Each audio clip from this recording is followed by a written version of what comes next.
نحمده ونصلي على رسوله الكريم اما بعد فاعوذ بالله من الشيطان الرجيم بسم الله الرحمن الرحيم رب اشرح لي صدري ويسر لي امري واحلل عقدة من لساني يفقهوا قولي۔ آپ سب کو خوش آمدید کہتی ہوں۔ اللہ کرے کہ ہماری یہ مجلس ہم سب کے فائدے کی ہو اور ہم واقعی یہاں سے کچھ سیکھ کر اٹھیں۔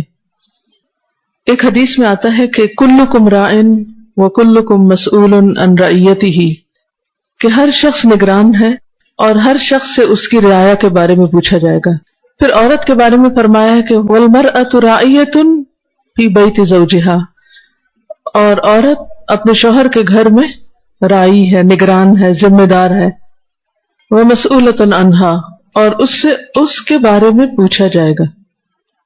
تو ہم سب سے یعنی خواتین سے کس کے بارے میں پوچھا جائے گا؟ کس چیز کا سوال کیا جائے گا؟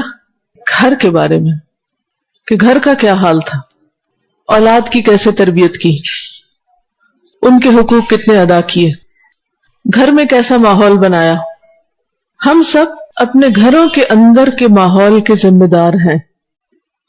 شوہر بھی ہیں، مرد بھی ہیں، لیکن ان کی بنیادی ذمہ داری، پرائمری ڈیوٹی گھر سے باہر کی ہے، کما کر لانے کی ہے، گھر والوں کو رزق حلال فراہم کرنے کی ہے، جبکہ عورت کی بنیادی ذمہ داری، اصل ذمہ داری جس کے بارے میں اس سے سوال کیا جائے گا وہ گھر کی ذمہ داری ہے،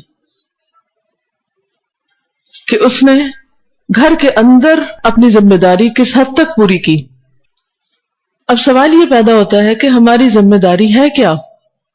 راعیۃ فی بیت زوجہا، یہاں ماں باپ کے گھر کی بات نہیں ہو رہی، بیت زوجہا شوہر کے گھر کی بات ہو رہی ہے، جس گھر میں وہ بیاہ کر آتی ہے۔ اس گھر میں کون کون ہوتا ہے؟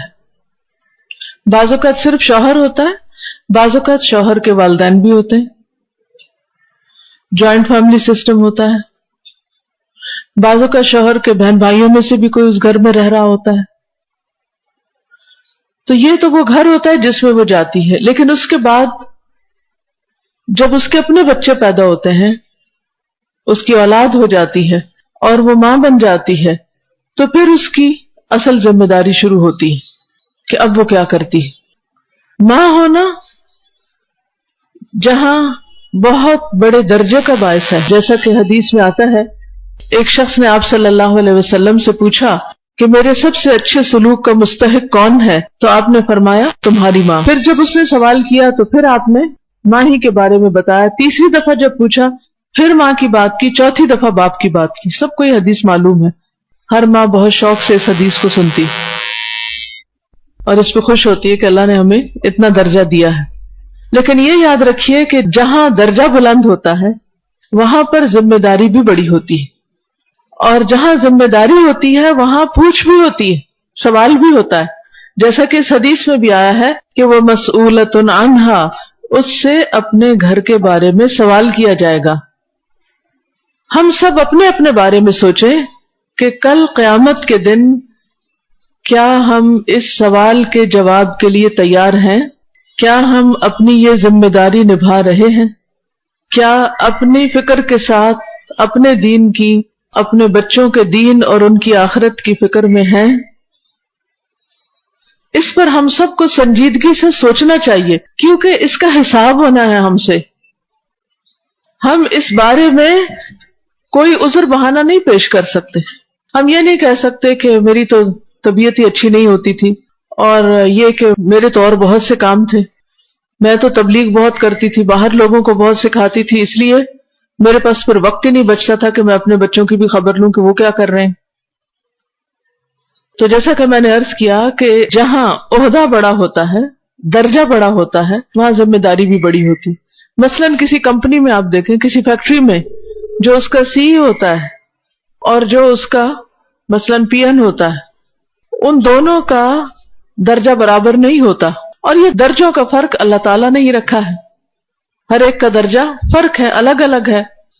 ہم عام طور پر بڑے امپریس ہوتے ہیں جب کسی کا درجہ یا عہدہ یا رتبہ بڑا ہوتا ہے، اور ہم تمنا کرتے ہیں کہ کاش ہمارا درجہ بھی بڑا ہوتا، ہمیں بھی کوئی بڑا مقام ملتا۔ لیکن یہ بات بھول جاتے ہیں کہ جہاں مقام بڑا ہوتا ہے وہاں ذمہ داری بڑی ہوتی ہے، جہاں ذمہ داری بڑی ہوتی ہے وہاں حساب بھی سخت ہوتا ہے، وہاں مشکلات بھی زیادہ ہوتی ہیں۔ تو پھر اگر ماں ہونے کی حیثیت سے ہمیں باپ کے مقابلے میں 3 گنا زیادہ بڑا درجہ ملا ہے تو اسی اعتبار سے ذمہ داری بھی بڑی ہو گئی ہے۔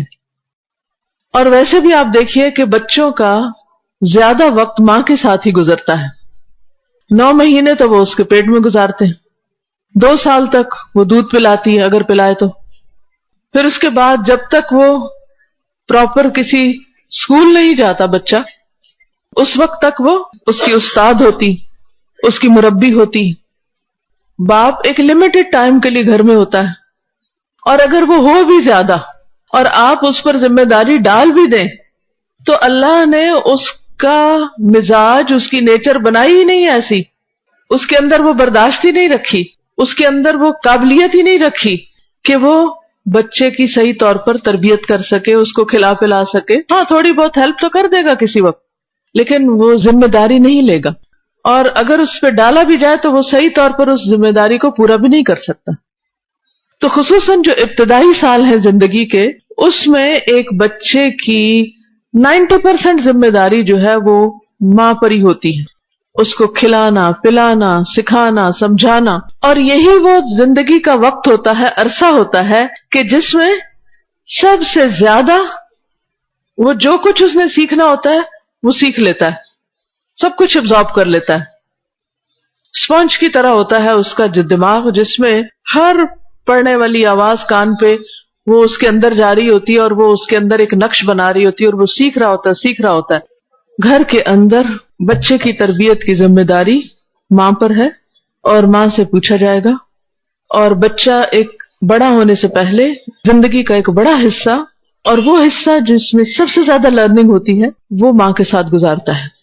اب سوچئے کہ ماں جو ماں بھی ہے، استاد بھی ہے، مربی ہے، مزکی ہے، اس کے بہت سے رولز ہیں، اگر وہ خود پڑھی لکھی نہیں، اگر وہ خود ہدایت پر نہیں، اگر خود اس کے اپنے اندر ایمان نہیں، تقوی نہیں، خدا خوفی نہیں، تو وہ بچے کو کیا سکھائے گی، وہ بچے کو کیا دے گی؟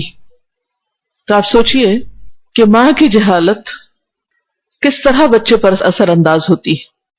کوئی بھی قوم اس وقت تک ترقی نہیں کر سکتی، نہ دین میں نہ دنیا میں، جب تک عورت اپنا بنیادی رول پلے نہیں کرتی۔ ہم نے انسانوں کی تعلیم کے لیے، تربیت کے لیے یونیورسٹیاں بنائیں، کالجز بنائے، سکولز بنائے، لیکن وہاں تک تو بچہ اس وقت پہنچتا ہے جب وہ ابتدائی تعلیم گھر سے لے چکا ہوتا ہے، یا جس کے پاس بھی آپ بچے کو چھوڑتے ہیں اور جس حال میں بھی چھوڑتے ہیں وہاں سے وہ سب کچھ سیکھ چکا ہوتا ہے۔ اگر آپ خود ہی نہیں دیکھ رہے اور اس کو صرف آیا پہ چھوڑا ہوا ہے، یا کسی جاہل ماسی کے پاس چھوڑا ہوا ہے، تو وہ مظلوم بچہ جہالت کے ساتھ پلے گا، برے اخلاق کے ساتھ پلے گا، اس کے اندر علم کا نور کہاں سے آئے گا؟ بچہ جو کچھ بولتا ہے وہ بھی سن کے بولتا ہے، جو کچھ سنتا ہے وہی بولتا ہے، اس لیے جو بھی زبان وہ سنتا ہے اس زبان کو آسانی کے ساتھ ادا کر لیتا ہے۔ اسی طرح جو کچھ دیکھتا ہے وہ دیکھ کے ابزارب کرتا ہے۔ تو سیکھنے کے یہ 2 بڑے ذرائع ہیں، ایک کان اور ایک آنکھ۔ سب سے پہلے وہ ماں کی آوازیں سنتا ہے، پیٹ کے اندر بھی، پھر جب باہر آ جاتا ہے پھر بھی، زیادہ وقت چونکہ ماں کے ساتھ ہوتا ہے، لیکن اب بعض اوقات ماں کی جگہ ٹیلی ویژن نے لے لی ہے اور اس طرح کے آلات نے لے لی ہے، تو بچے وہ آوازیں زیادہ سنتے رہتے ہیں اور ان سے زیادہ مانوس ہو جاتے ہیں ماں باپ کی آواز سے بھی۔ جو کچھ بھی آپ بچوں کو سنائیں، خواہ قرات سنوائیں یا کوئی لیکچر سنوائیں یا کچھ بھی، اسی طرح بچہ اپنے سامنے جو بھی دیکھتا ہے، ماں باپ کو، بہن بھائیوں کو، دوسرے انسانوں کو، چلتے پھرتے، یا پھر وہ بلیک باکس کے سامنے یعنی ٹی وی کے سامنے بیٹھ کے جو کچھ دیکھتا ہے، وہ دیکھ کر جو کچھ دیکھ رہا ہے وہ سب اس کے اندر جا رہا ہے اور اس سے وہ سیکھ رہا ہے۔ اب آپ صرف تمنائیں کریں، آرزویں کریں کہ ہمارے بچے نیک ہو جائیں، لیکن جو کچھ وہ سن رہے ہیں، جو کچھ وہ دیکھ رہے ہیں، وہ بالکل اینٹی اسلام ہے، بالکل اسلام کی تعلیمات کے اپوزٹ ہے، تو بچہ کیا سیکھے گا؟ کہاں سے سیکھے گا؟ کیسی تربیت پائے گا؟ ہو ہی نہیں سکتا۔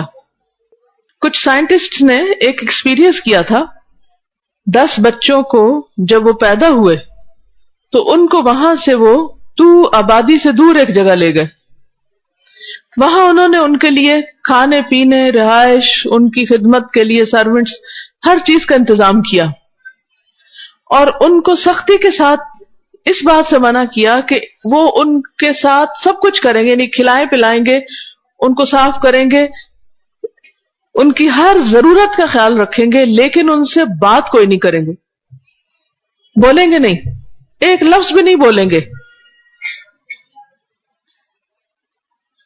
کچھ عرصے کے بعد، یعنی جب بچے بولنے کے قابل ہوتے ہیں، 1-2 سال کے بعد جب ان بچوں کو واپس لایا گیا تو ان میں سے ایک بچہ بھی نہیں بول سکتا تھا، کسی کو بھی نہیں بولنا آتا تھا، کیونکہ انہوں نے کسی کو بولتے سنا ہی نہیں تھا. تو اس سے آپ اندازہ لگا سکتے ہیں کہ بچے وہی بولتے ہیں جو وہ سنتے ہیں.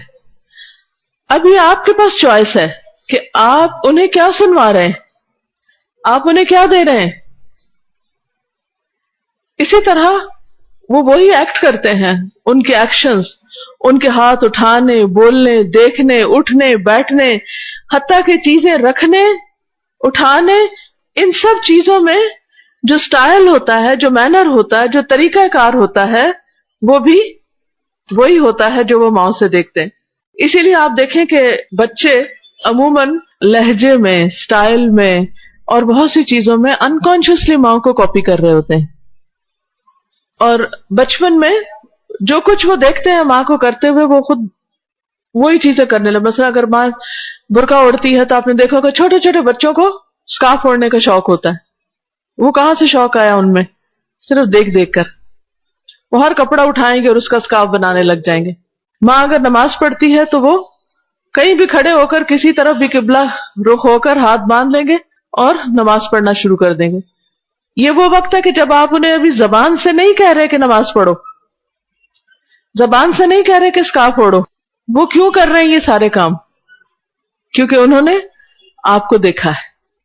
حتیٰ کہ بعض اوقات لڑکے جو ہوتے ہیں وہ بھی لینے لگتے ہیں، وہ بھی یہ سب کرنے لگتے ہیں ماں کو دیکھا دیکھی.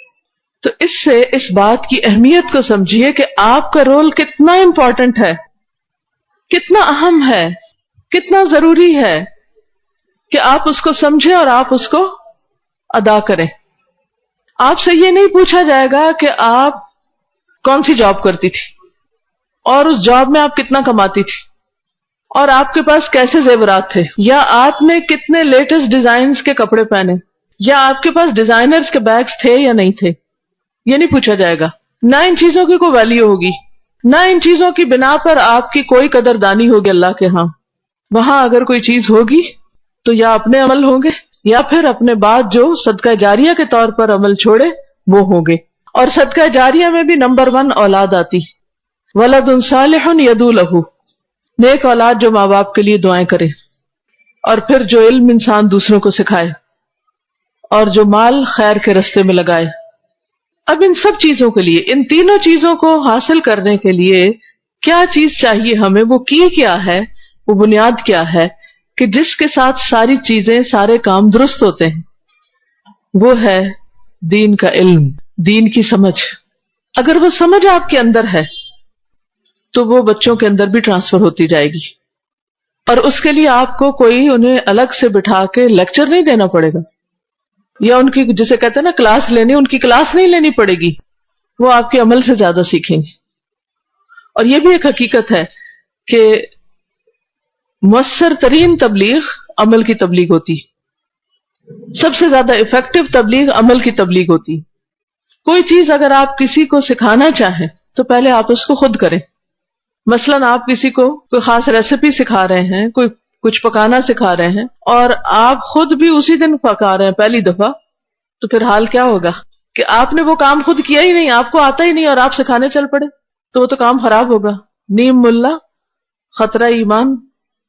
اس لیے ماؤں کے لیے بے حد ضروری ہے کہ وہ علم حاصل کریں، کیونکہ علم سے ہی سب سے پہلے اللہ تعالیٰ کی معرفت حاصل ہوتی. اپنے خالق کو پہچاننے کے لیے سب سے اہم چیز کیا ہے؟ علم. قرآن مجید میں اللہ تعالیٰ فرماتے ہیں فَاعْلَمْ أَنَّهُ لَا إِلَٰهَ إِلَّا هُوَ، جان لو، علم حاصل کرو کہ بے شک وہ اللہ، اس کے سوا کوئی الہ نہیں، اس کے سوا کوئی معبود نہیں۔ تو توحید بھی سیکھنی پڑتی، اس کے لیے اللہ تعالیٰ نے انبیاء کو بھیجا، اور انہوں نے آ کر باقاعدہ لوگوں کو تعلیم دی، جیسا کہ نبی صلی اللہ علیہ وسلم نے کیا۔ تو اس لیے ہر ماں پہ لازم ہے کہ وہ نمبر ایک یہ جانے کہ اللہ ایک ہے، اور پھر اس کے دلائل جانے کہ ایک کیوں ہے، کیسے ہے، اور اللہ تعالیٰ کون ہے۔ کیونکہ بچہ بڑے ہوتے ہی جو ہی ہوش سنبھالتا ہے سب سے پہلے تو پوچھتا ہے یہ کیا، یہ کیا، اچھا پھر یہ کس نے بنایا، پھر جب آپ بتاتے ہیں اللہ نے بنایا تو کہتے اچھا اللہ تعالیٰ کو کس نے بنایا، اور پھر یہ کیا، وہ ہے کون، وہ کہاں ہے۔ پھر کھیلتے کھیلتے پوچھیں گے کیا اللہ تعالیٰ کے ہاتھ ہیں، کیا اللہ تعالیٰ دیکھتے ہیں، کیا اللہ تعالیٰ ہنستے ہیں، اللہ تعالیٰ کیا یہ کام کرتے ہیں۔ اب یہ آپ کو پتہ ہی نہیں اگر تو ہو سکتا ہے کہ آپ غلط بتا دیں۔ مثلا بچے نے اگر سوال کیا کہ کیا اللہ تعالیٰ ہنستے ہیں، اور آپ کہیں نہیں نہیں وہ نہیں ہنستے، حالانکہ اس کا ذکر آتا ہے حدیث میں۔ اب آپ نے بچے کو کیا بتایا اللہ کے بارے میں، اللہ پہ جھوٹ باندھا نا۔ کم علمی میں آپ نے بچے کو اللہ تعالیٰ کا تعارف غلط کروایا۔ اس وقت دنیا ایک گلوبل ولیج بن چکی ہے۔ دنیا میں جس طرح کے بھی لوگ ہیں، آپ بے شک ایک اسلامی ملک حاصل کر لیں، اس کے اسکول میں آپ اسلامیات کی کتابیں لگا لیں، اسلامیات کے ٹیچرز پیدا کر لیں، لیکن یہ یاد رکھیے کہ اس وقت بچے صرف کسی ایک خاص جگہ پر ہی مقید نہیں ہیں۔ انٹرنیٹ کے ذریعے وہ دنیا کی ہر جگہ کی سیر کر لیتے ہیں، گھر بیٹھے ہوئے ہر چیز دیکھ رہے ہیں۔ کیمرے کی ایجاد نے اور موبائل کیمرے کی ایجاد نے ہر چیز کو آسان کر دیا ہے۔ پھر آپ دیکھیے کہ اس سے کیا ہے کہ کوئی کہیں کسی ملک میں رہتا ہے، کیا کھاتا ہے، کیا پیتا ہے، انٹرنیٹ کے اوپر اتنی معلومات ہیں کہ کوئی کوسچن ٹائپ کرے دنیا بھر کے، اس میں جو معلومات ہیں وہ جمع ہے، وہ آپ کے بچے وہاں سے جا کے پڑھ لیں گے۔ اب اگر ماں کو ہی نہیں پتا، ماں جاہل ہے، نتیجہ کیا ہوگا؟ بچے وہاں سے کچھ اور پڑھ رہے ہیں اور ماں انہیں کچھ اور جہالت کی باتیں بتا رہی۔ نقصان کیا ہوگا؟ بچے آپ پر اعتماد نہیں کریں گے، وہ کہیں گے ہماری ماں کو تو کچھ پتہ ہی نہیں۔ آپ کوئی بات ان سے کریں گے وہ ہنس پڑیں گے، آگے تو آپ کو مذاق اڑانے لگیں گے، وہ آپ کو بیچاری ماں کہہ کے ایک طرف کر دیں گے اور آپ کی کچھ بھی نہیں سنیں گے۔ حل کیا ہے؟ علاج کیا ہے؟ کیا کرنا چاہیے؟ آپ کو پڑھنا چاہیے، آپ کو جاننا چاہیے کہ دنیا میں کیا ہو رہا ہے، وہ کیا پڑھ رہے ہیں۔ ان کے دوست پہلے تو گلی محلے کے لوگ ہوتے تھے، جن کو اور جن کے ماں باپ کو آپ جانتے تھے، یا خاندان اور رشتہ داروں میں ان کے دوست ہوتے تھے۔ اب تو فیس بک پر دنیا بھر کے لوگ ان کے دوست ہیں، جن کو نہ وہ کبھی ملے، نہ ان کے ماں باپ اور نام نسب کچھ بھی نہیں پتا، وہ کہاں سے ہیں، وہ کون ہیں، وہ کیا ہیں، آپ کو کچھ خبر نہیں۔ اور آپ کا بچہ دن رات بیٹھ کے چیٹ کر رہا ہے، آپ کو نہیں پہچانتا جتنا اپنے ان ورچوئل فرینڈز کو پہچانتا ہے، اور آپ کو پتہ ہی نہیں کہ یہ فیس بک بلا کیا ہوتی ہے اور اس میں آنے والے دوست کیا ہوتے ہیں۔ پھر اسی طرح صرف دنیا کا علم نہیں، دین کا علم، اور صرف دین کا نہیں دنیا کا، دونوں علوم ضروری ہیں۔ اس وقت بچوں کو سیٹسفائی کرنے کے لیے صرف ان کی فزیکل نیڈز پوری کر دینا کافی نہیں۔ بعض ماں باپ یہ سمجھتے ہیں کہ اگر ہم دونوں میاں بیوی کمائیں گے تو ہم بچوں کو زیادہ قیمتی کھلونے لا کے دیں گے، بچوں کو سیر کرائیں گے، ہالیڈیز پہ لے کے جائیں گے، بچوں کو ہم مہنگے اسکولوں میں پڑھوائیں گے، تو اس طرح بچے ہم سے بہت خوش ہو جائیں گے اور ہمارے بہت فرما بردار ہوں گے۔ لیکن ہوتا کیا ہے؟ ایک تو ان کے اندر کسی بھی چیز کی کوئی قدر نہیں رہتی، وقت سے پہلے وہ ساری چیزیں دیکھ چکے ہوتے ہیں، اور پھر جہاں آپ بھیجتے ہیں ان کو پڑھنے کے لیے، وہاں کے ویلیوز کیا ہیں، وہاں کیا سکھایا جاتا ہے، کیا سیکھ کر آتے ہیں، کس طرح کے بچوں سے مل کر آتے ہیں، یہ ساری چیزیں اگر آپ کے علم میں ہی نہیں تو آپ بچوں کے ذہن میں اٹھنے والے سوالوں کے جواب نہیں دے سکتے، لہذا آپ ان کی تربیت نہیں کر سکتے۔ جو جو بچے بڑے ہوتے جائیں گے تربیت انتہائی مشکل ہو جائے گی، کیونکہ اب وہ ان کی اپنی مرضی اور اپنی میں ہو گئی، اب وہ طاقتور ہو گئے اور آپ کمزور ہوتے جا رہے ہیں. تو اس لیے بہت ضروری ہے کہ عمر کا کوئی بھی حصہ ہو، ایک تو یہ کہ ابتدائی سالوں میں سب کچھ چھوڑ دیں اور ان پہ فوکس کریں، میکسیمم ٹائم ان کو دیں.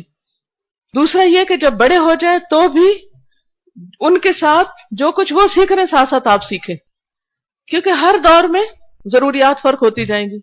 اب مثلاً اگر میں آپ کو یہ کہوں کہ کمپیوٹر سیکھیں، انٹرنیٹ پہ جانا سیکھیں، گوگل سرچ سیکھیں، مختلف سائٹس پہ جانا سیکھیں، انٹرنیٹ پہ بچوں نے کیا دیکھا وہ ہسٹری چیک کرنا سیکھیں، کمپیوٹر پہ جو پیرنٹنگ کنٹرول ہے وہ کیسے کر سکتے ہیں آپ، کمپیوٹر میں کون سی سائٹس کیسے بلاک کر سکتے ہیں یہ سیکھیں.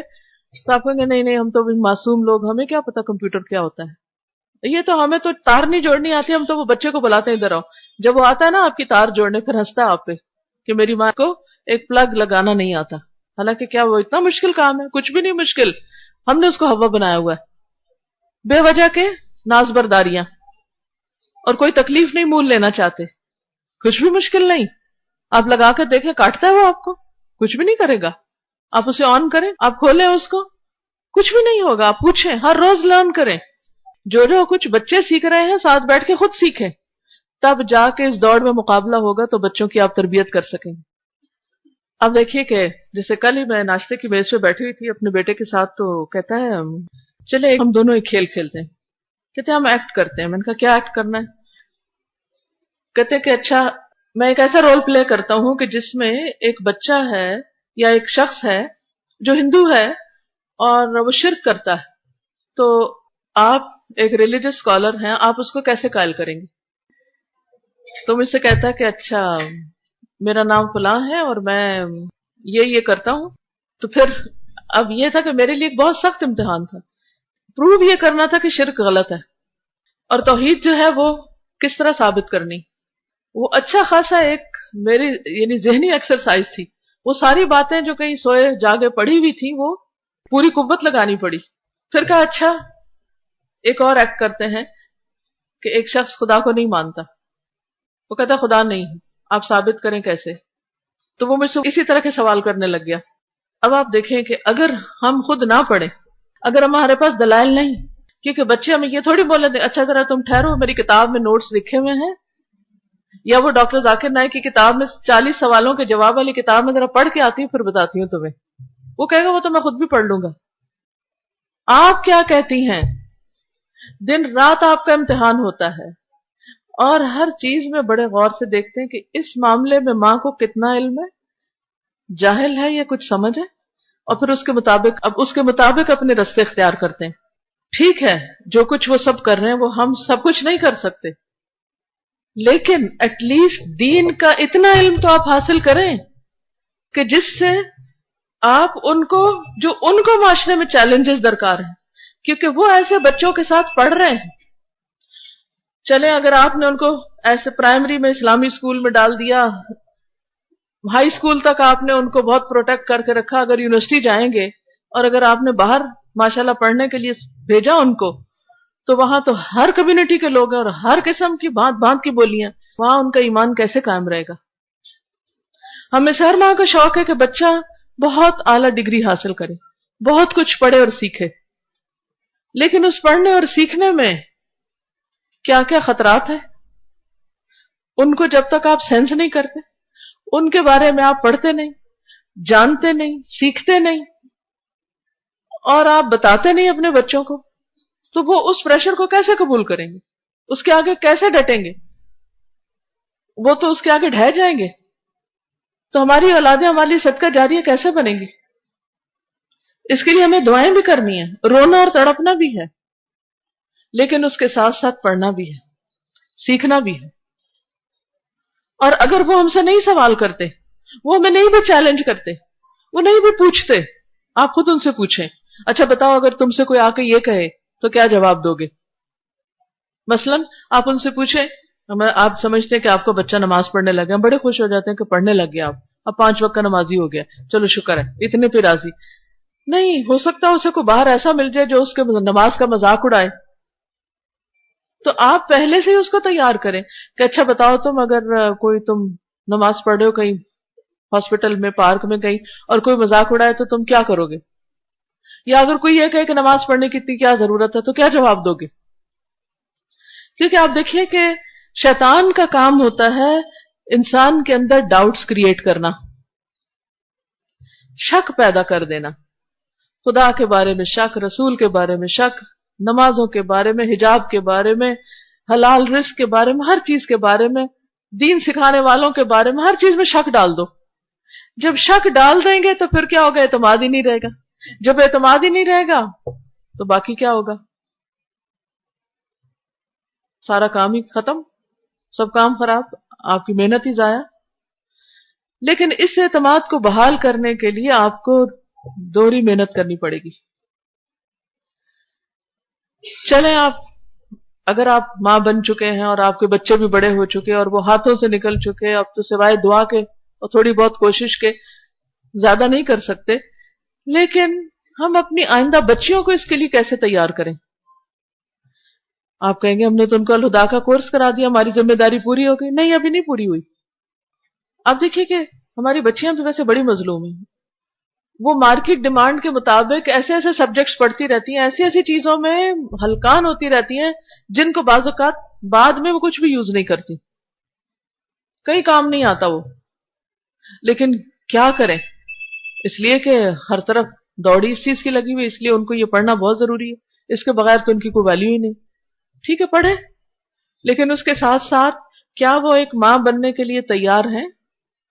اس تیاری سے مراد میری ماں ہونے کی ذمہ داریوں کے علاوہ اس کی اپنی جسمانی صحت، کیونکہ بچے کی اچھی تربیت کے لیے صرف علم ہی کافی نہیں کہ آپ کوئی کتابیں پڑھ لیں یا کوئی کورس کر لیں، وہ تو ہے، اس کو کرنے کے بعد بھی مزید تازہ رکھنا پڑے گا، لیکن ساتھ ساتھ ماں صرف وہی اچھی تربیت کر سکتی ہے جو خود فزیکلی ایکٹیو ہو۔ تو دو بڑی اہم کوالٹیز ہونی چاہیے ماں کے اندر، ایک سینس آف ہیومر، خوش مزاج ہونا، اور اس کے ساتھ ساتھ اچھی صحت کا ہونا۔ اگر ہر وقت ماں منہ بسورے رہے، ہر وقت ہائے ہائے کرتی رہے، یا بستر پر ہی پڑی رہے، یا ہر وقت وہ غمگین رہے، ڈپریشن کی ماری رہے، اداس رہے، بچوں کو کیا سکھائے گی؟ وہ اٹھے گی اور بچوں کے کان مروڑ دے گی، وہ اٹھے گی تو ان کو چیخ چلا کے چپ کرا دے گی، وہ اٹھے گی تو کچھ اور کر دے گی، وہ تربیت نہیں کر سکتی۔ اس لیے نوجوان بچیاں صرف جسمانی حسن کے لیے ڈائٹنگ کر کر کے اپنے آپ کو اتنا کمزور نہ کر لیں کہ ان کے لیے پریگننسی ایک مصیبت بن جائے، یا پھر یہ کہ بچہ پیدا ہو جائے تو اس کو دودھ نہ پلا سکے، یا یہ کہ اس کی تربیت نہ کر سکے، اس کو اٹھانے کے قابل نہ ہو، اس کی ڈیمانڈ پوری نہ کر سکے۔ تو اس لیے جب تک ماں خود وہ ماہر نہیں مختلف چیزوں کی اور خود صحت مند نہیں، تو بچے کی تربیت بھی نہیں صحیح ہو سکتی۔ اس میں آپ نے دیکھا ہوگا کہ جو بچے آپ کے پچھلی عمر میں پیدا ہوتے ہیں، یعنی بڑھاپے کی اولاد جو ہوتی ہے، اس کی تربیت زیادہ مشکل کام ہوتی ہے بنسبت اس کے کہ جب آپ ینگ ہوتے ہیں، آپ بچوں کے پیچھے بھاگ بھی لیتے ہیں، آپ ان کے ساتھ کھیل بھی رہے ہوتے ہیں، آپ ان کے لیے ہاتھی بن رہے ہیں کہ جس پہ وہ سوار ہو جائیں، آپ ان کے ساتھ بہت کچھ کر رہے ہوتے ہیں۔ لیکن جب آپ کے اپنے سارے شوق پورے ہو چکے ہوتے ہیں تو بچہ جب کچھ بھی آپ کو آ کے کہتا ہے، آپ کہتے جاؤ تم مجھے آرام کرنے دو، مت میرا سر کھاؤ، یا یہ کہ میں مصروف ہوں مت بولو زیادہ، تم کسی وقت چپ ہی نہیں بیٹھتے، ان کے سوالوں کے اوپر ان کو چپ کرا دیا جاتا ہے۔ مظلوم بچے آخر ان کا کیا ہوگا؟ اسی طرح باپ کا بھی رول ہے بچے کی تربیت میں۔ لڑکے نے شادی صرف اس لیے کی ہے کہ وہ صرف بیوی کے جسمانی حسن سے فائدہ اٹھانا چاہتا ہے، یا وہ بیوی کو صرف ایک سلم سمارٹ لڑکی ہی دیکھنا چاہتا ہے، تو یہ بھی ایک بہت بڑی آفت ہے، کیونکہ جب بچے پیدا ہو جاتے ہیں تو ماں اپنا اتنا خیال نہیں رکھ سکتی جتنا اس کو بچوں کی کیئر کرنی ہوتی، اور اگر وہ بچوں کی کیئر کرتی ہے تو اپنی طرف سے اسے کچھ نہ کچھ مشکل اٹھانی پڑتی۔ تو اس میں مردوں کو بھی ایسی ڈیمانڈز نہیں کرنی چاہیے کہ جس کی وجہ سے ان کی اپنی آئندہ اولاد جو ہے وہ متاثر ہو، کیونکہ اولاد ہمارے کیا ہے؟ ہمارا پھل ہے، سرمایہ ہے، جیسے قرآن مجید میں آتا ہے نا، نساؤکم حرث لکم، عورتیں تمہاری کھیتیاں ہیں، اور کھیتی میں کیا اگایا جاتا ہے؟ فصل اگائی جاتی ہے جو بچوں کی شکل میں ہے۔ کھیتی صحت مند ہوگی تو فصل صحت مند ہوگی، اور پھر وہ آگے نفع مند ہوگی۔ اور اگر عورت کا خیال ہی نہیں رکھا جا رہا اور شوہر بیوی کی طرف توجہ نہیں کرتا اور بیوی شوہر کے ظلم و ستم کی وجہ سے ڈپریشن میں جا رہی ہے، تو اس کا نقصان کس کو ہوگا؟ آئندہ نسل کو ہوگا، اس کی اپنی اولاد پر پڑے گا اس کا اثر، ان کا نقصان ہوگا۔ تو اس لیے ہیلدی اینڈ ہیپی ہونا بہت ضروری ہے بچوں کی اچھی تربیت اور پرورش کے لیے، اور اس کے لیے خود بھی ایفرٹ کرنی چاہیے، اور جو مائیں ہیں وہ خصوصاً اپنی بچیوں کی ان دو چیزوں کی طرف بھی توجہ کریں۔ پھر اسی طرح آپ یہ دیکھیے کہ بعض اوقات ہم خود اپنے ایسے شوق رکھتے ہیں، چاہے بزنس کا شوق ہے یا کوئی اور شوق ہے ہمارے، کہ جس کی وجہ سے ہسبینڈ وائف روز کبھی کسی پارٹی اٹینڈ کرنے کے لیے چلے جاتے ہیں، کبھی بیٹھ کے ٹی وی دیکھ رہے ہیں اور بچے رو رہے ہیں دوسرے کمرے میں، ان کو الگ سلایا ہوا، وہ چیخ رہے ہیں، چلا رہے ہیں، کوئی پرواہ نہیں۔ آج ہی میں نے ایک کتاب پڑھ رہی تھی کسی کی، تو اس میں ایک واقعہ لکھا ہوا تھا ایک عورت کا، کہ وہ اپنے ہمسایوں کے گھر سے روزانہ ایک بچے کے چیخنے چلانے کی بہت آواز سنتی۔ رات کے 10 بجتے ہی ایسے ہی کچھ ٹائم ہوتا تو بچہ اٹھتا اور روتا اور چیختا اور چلاتا، تو وہ بہت بے قرار ہو جاتی کیونکہ دیواریں پتلی تھی اور آواز دوسری طرف بھی آتی تھی۔ تو وہ کوشش کرتی کہ کسی طرح وہ جانے کہ مسئلہ کیا ہے۔ تو خیر اس کو پتا چلا کہ ہسبینڈ وائف بیٹھ کے دونوں ٹی وی دیکھتے ہیں، فلم دیکھتے ہیں، اور بچے کو ایک الگ کمرے میں سلا دیتے ہیں، اور اس کے بعد خبر نہیں لیتے کہ وہ روئے یا جاگے یا کیا کرے۔ بہرحال اس نے کوشش کی کہ کسی طرح ماں باپ کو سمجھائے، تو ماں باپ تو سمجھنے کے طرف نہیں آئے۔ تو اس نے کیا کیا کہ دیوار کے پار اس نے اس بچے کے لیے لوریاں سنانی شروع کر دی، اور وہ سناتے سناتے بچہ جو تھا وہ چپ ہو جاتا اور پھر آہستہ آہستہ وہ سو جاتا۔ تو اللہ تعالیٰ نے اس کے لیے ایک اور انتظام کر دیا کسی اور کی دیکھ بھال کا۔ تو اللہ نے ماں کے اندر، ایک عورت کے اندر جو ممتا رکھی ہے، جو ایک انسانیت رکھی ہے، اور جو ہمدردی اور رحم کے جذبات رکھے ہیں، یہ بہت قیمتی ہیں۔ اس میں ہمیں ان جذبات سے کام لیتے ہوئے اپنے بچوں کی ایسی پرورش اور تربیت اور نگرانی کرنی ہے کہ جس سے نہ صرف یہ کہ ہمارے بچے فائدہ اٹھائیں، بلکہ وہ جہاں جائیں ان سے آگے دوسرے بچے بھی فائدہ اٹھائیں، وہ دوسروں کے لیے ایک اچھا انفلوئنس ثابت ہو۔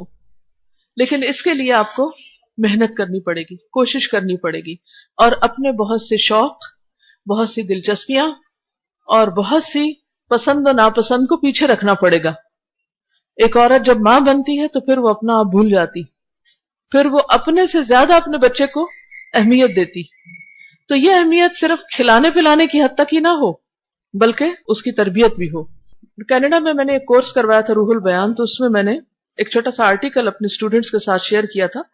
آرٹیکل جو تھا وہ عربی میں تھا، انٹرنیٹ پہ یہ آرٹیکل موجود ہے، عربی، اردو اور انگریزی ترجمہ اس کا، اور اس کا آڈیو لیکچر بھی ہے۔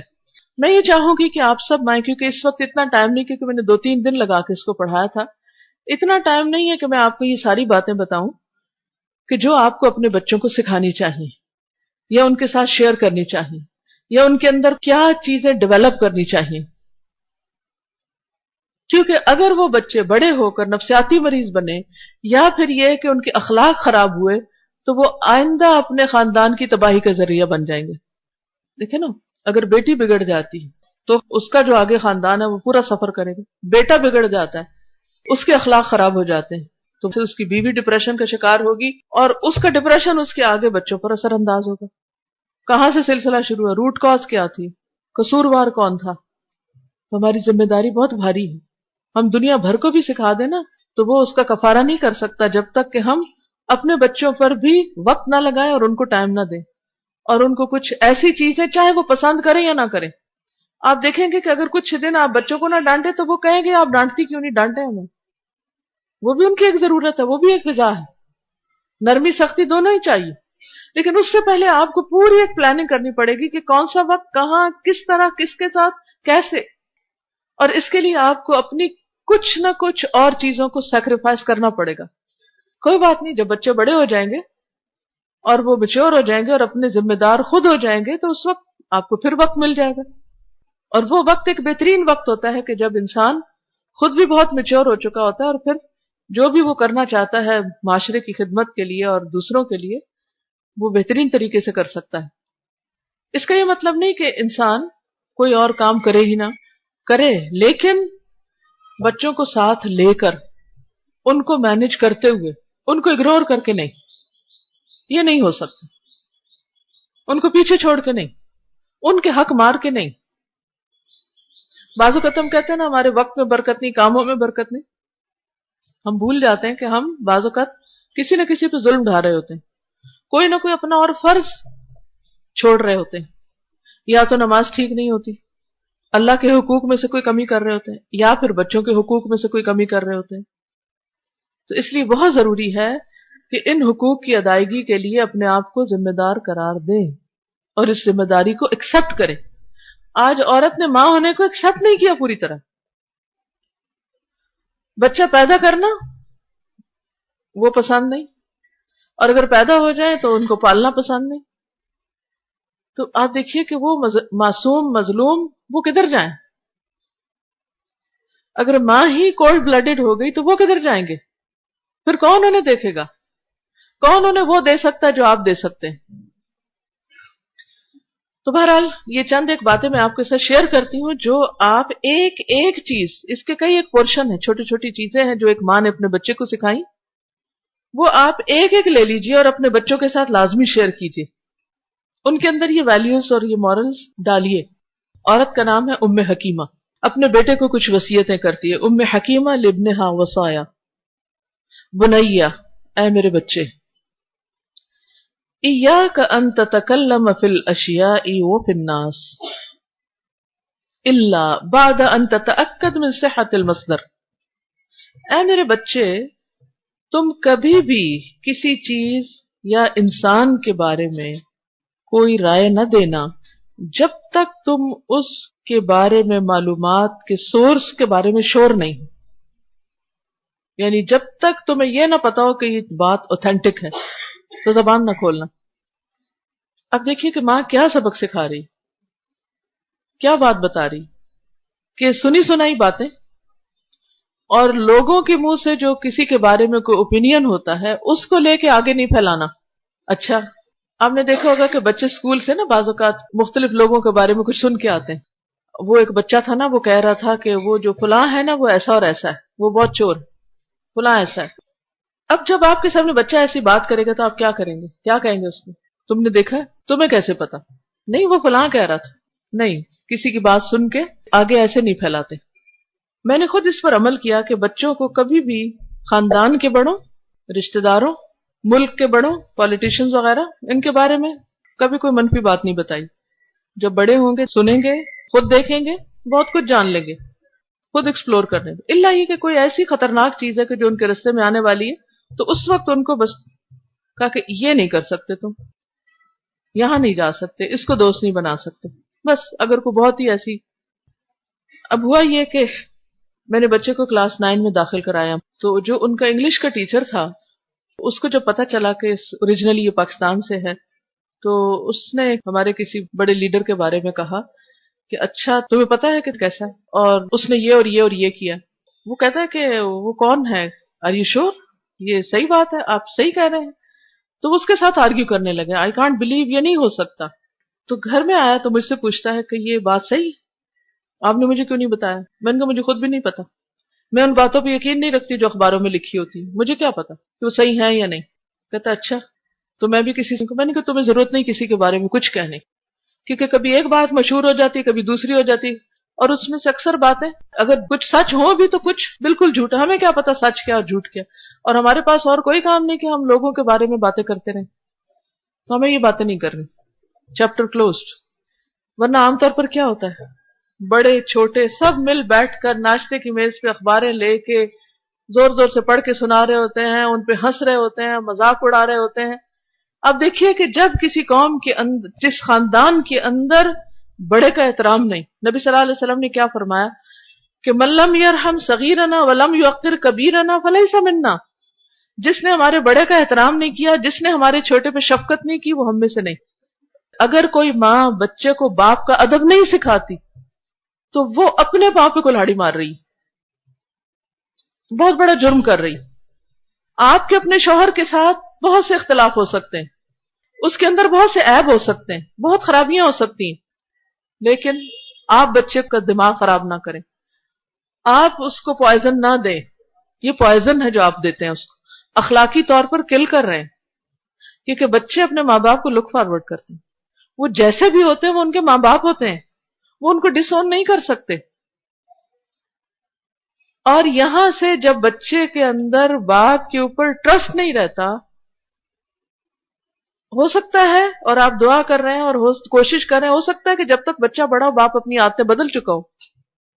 اب آپ نے تو اس کو پوائزن کر دیا نا. اب باپ نے توبہ بھی کر لی، وہ نمازی ہو گیا، پرہیزگار ہو گیا، اس سے ساری خرابیاں چھوڑ دی، لیکن آپ نے اپنے بچے کے اندر کیا ڈال دیا کہ تمہارا باپ مثلا شرابی ہے، زناکار ہے، فلاں ہے، فلاں ہے، اس طرح کی باتیں بتائیں. پچھلے دنوں ایک واقعہ کسی ٹیچر نے بیان کیا، دبئی میں تھی میں، تو وہاں کی کلاس کی ایک اسٹوڈنٹ نے بتایا کہ وہاں پر کسی گھر میں ایک عورت نے میڈ رکھی ہوئی تھی گھر میں، تو اس کو شک پڑا کہ اس کا میاں جو ہے وہ میڈ کے ساتھ غلط کام کرتا ہے. تو اس نے کیا کیا کہ میڈ کے کمرے میں کیمرہ لگا دیا، ہڈن کیمرہ ہوتا ہے، اور سب کچھ ریکارڈ کر لیا، فلم بنا لی اس کی. اور پھر بچوں کو اور شوہر کو بٹھا کے کہا کہ آج میں آپ کو ایک نئی فلم دکھاؤں گی. باپ کے سامنے بچوں کو دکھا رہی. جب اس آدمی نے یہ دیکھا اسی وقت سوئسائڈ کر لی، خودکشی کر لی. وہ تو جس نے خرابی کی وہ تو چلا گیا خودکشی کر کے. ان مناظر نے بچوں کو کیا سکھایا؟ باپ کی خودکشی نے بچوں کو کیا سکھایا؟ شوہر کے مرنے نے عورت کے لیے کیا چھوڑا؟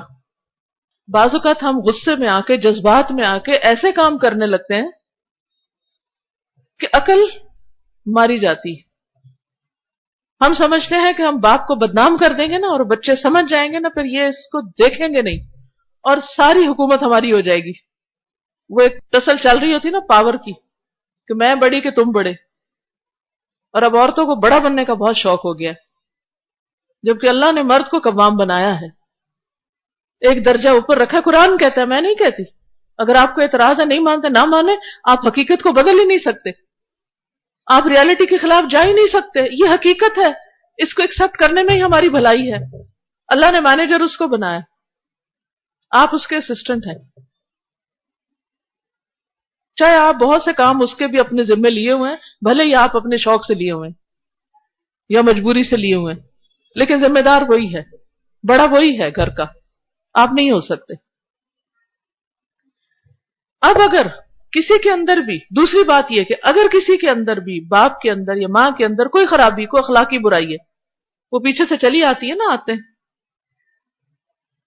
اب اگر ایسی کوئی برائی ہے، خرابی ہے، اور وہ آپ الگ تنہائی میں سمجھانے کی بجائے اور اس کی اصلاح کرنے کی بجائے آپ اللہ اعلان سب کے سامنے اس کو ذکر کر رہے ہیں، تو یہ ایک بہت بڑی خرابی.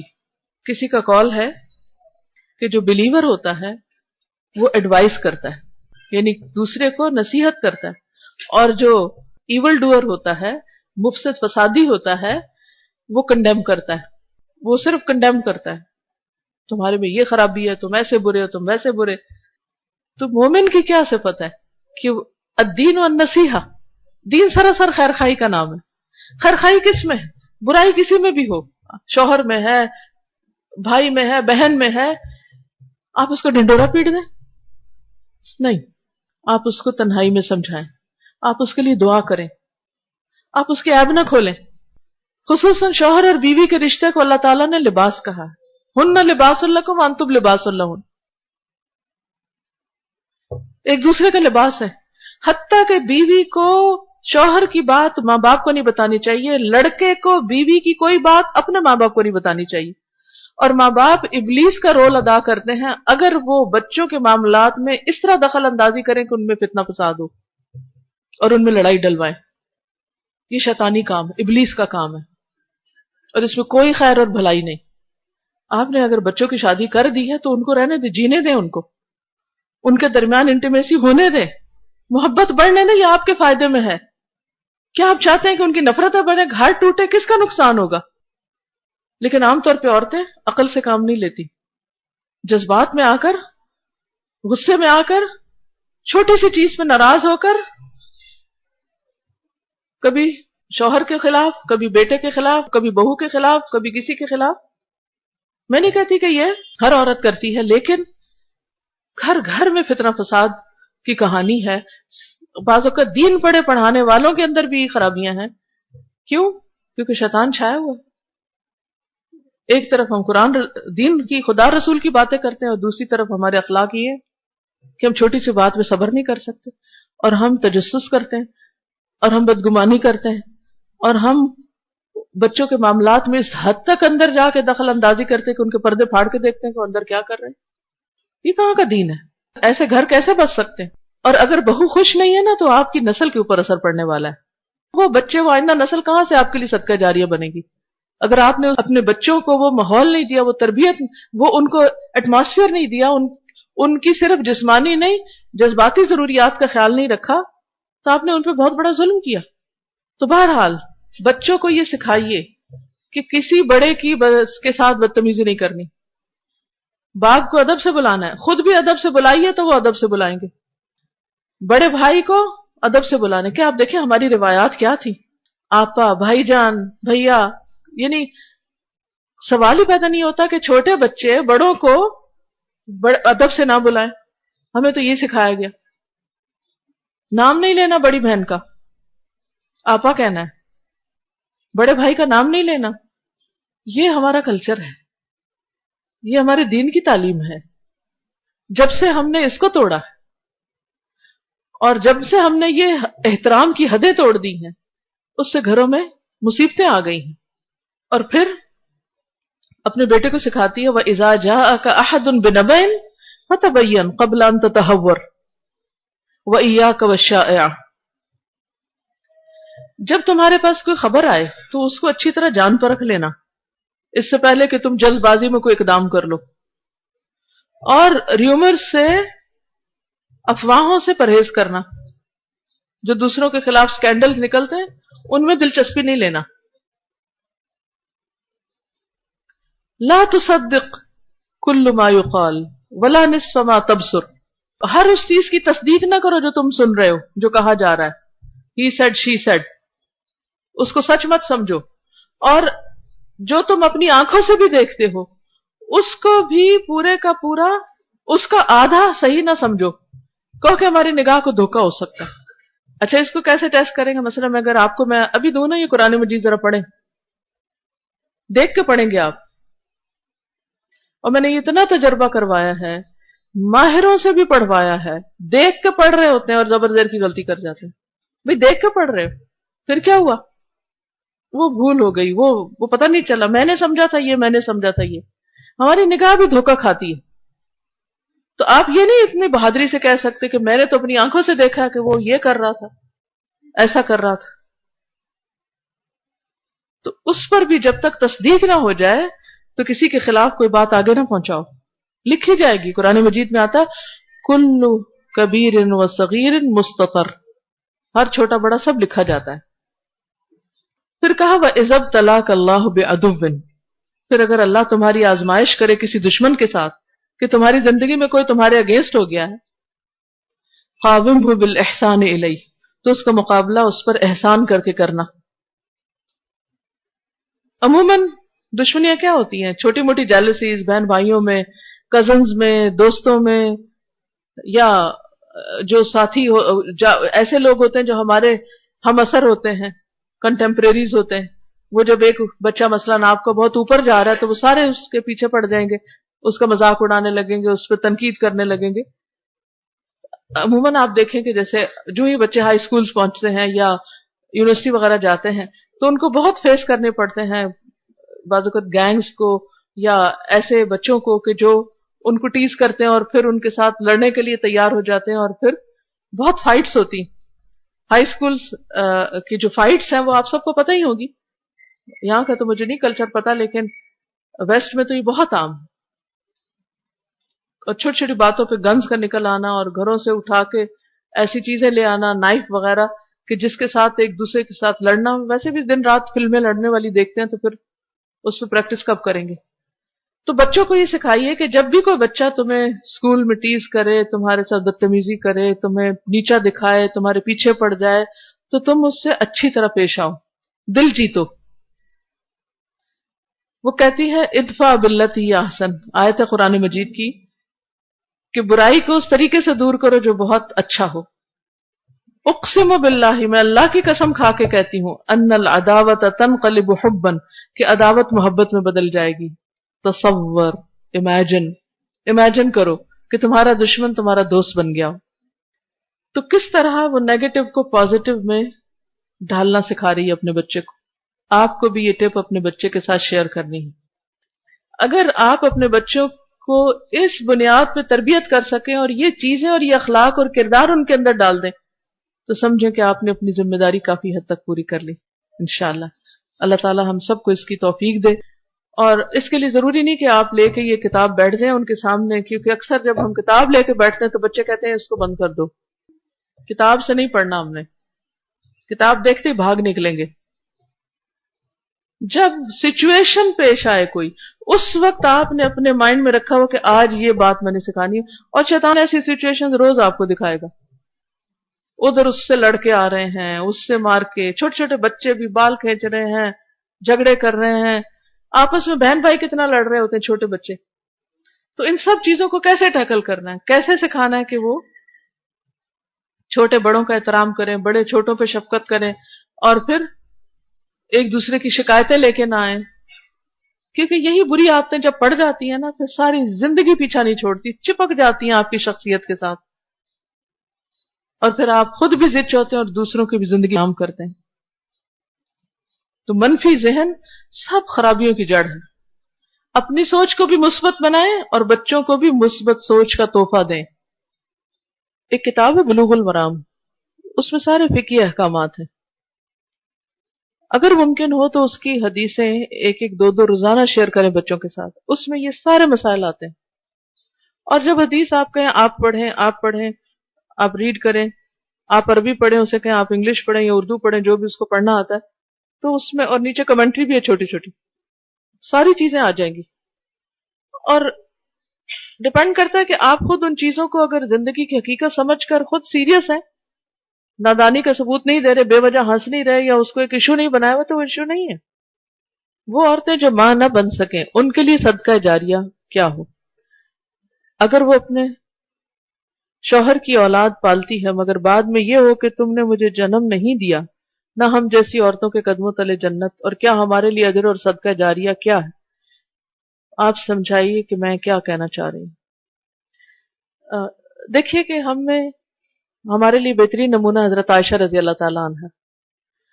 ان کی کوئی اپنی اولاد نہیں تھی، لیکن انہوں نے کیا کیا؟ دو کام کیے. ایک تو یتیم بچوں کو گود لیا. گود لینے سے مراد یہ کہ ان کو اکٹھا کیا، ان کی کھانے پینے، ان کی پرورش کا انتظام کیا، سوشل ویلفیئر کا کام کیا. 600 یا 400 بچوں کی انہوں نے اس طرح تربیت کی. دوسرے، تعلیم دی. 2200 سے زیادہ حدیثیں ہیں ان کی جو انہوں نے روایت کی. اپنے آپ کو علم میں کھپا دیا. یہ دونوں کام انہوں نے ساتھ ساتھ کیے. آپ دونوں ہی کر سکتے ہیں، دونوں میں سے کم از کم ایک تو ضرور کر سکتے ہیں کہ اگر جسمانی اولاد نہیں تو روحانی اولاد پیدا کریں، صدقہ جاریہ بنائیں. اس کی ویب سائٹ بتا دیجئے، alhuda.pk.com اور farhathashmi.com. اس میں آپ جائیے، آڈیو پہ جائیے، روح البیان کو آپ نکالیے اور اس سے آپ انشاءاللہ ام حکیمہ کی نصیحتیں. سوال ہے کہ میں بہت صبر اور استقامت سے دین کا کام کرنا چاہتی ہوں، رہنمائی کریں کس طرح اس پر عمل کر کے دین کے علم کو سیکھ. بس لگی رہیں. جیسے ایک درخت گرو کرتا ہے نا، علم بھی اسی طرح آہستہ آہستہ گرو کرتا ہے. ایک دن میں کوئی علم نہیں آتا، اوور دی ایئرز آپ انشاءاللہ سیکھیں گے. میرے اور میرے شوہر کے عقائد میں بہت فرق ہے. چاہتی ہوں کہ وہ میرے لیے کچھ آسانیاں دیں.